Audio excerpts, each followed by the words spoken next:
Reka twongere tubasuhuze kandi tubahe ikaze bakunzi bacu ba Deep News TV, twizere ko mumeze neza cyane mu bice byose muherereyemo bigiye bitandukanye. Ni umwanya rero w'amakuru tuba tuje kubagezaho ari breaking news, ariko mu nkundire tugaruke kuri iyi nkuru y'akababaro kandi iteye agahinda yumvikanye hano mu gihugu cyacu cy'u Rwanda kuri uyu munsi wa Saint Valentin, cyangwa kuri uyu munsi w'abakundana, ariko nyine kuri bamwe wabaye umunsi w'amarira, umunsi w'agahinda ku byabereye hariya mu karere ka Rulindo, aho impanuka yahitanye umugeni wari ugiye gusezerana ngo abane n'umugabo we. Ni ibintu rero bikomeje kugenda bishavuza benshi, ni ibintu abantu benshi cyane bakomeje kugenda batangaho ibitekerezo.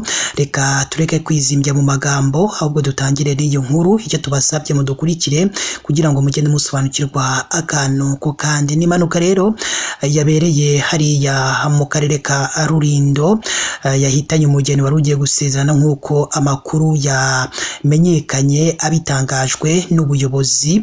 Ni impanuka rero yabaye kuri uyu wa gatandatu mu murenge wa Tumba hitwa Rukore.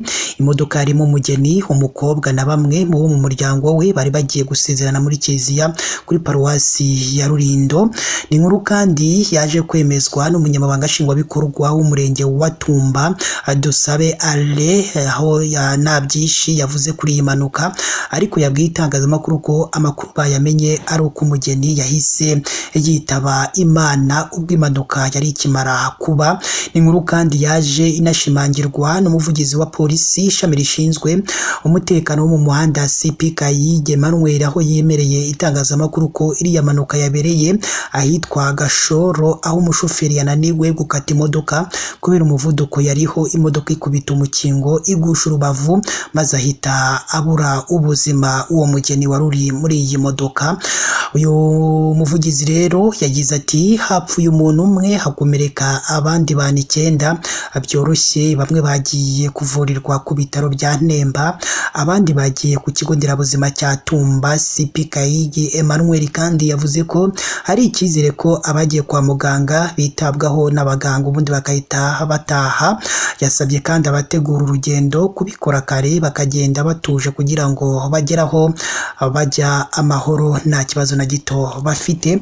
Reka rero natwe tukomeze twifuriza umuryango wa nyakwigendera kwihangana muri bino bihe urimo utoroshye, ndetse n'uyu musore wabuze urukundo rwiwe kuri uyu munsi w'abakundanye.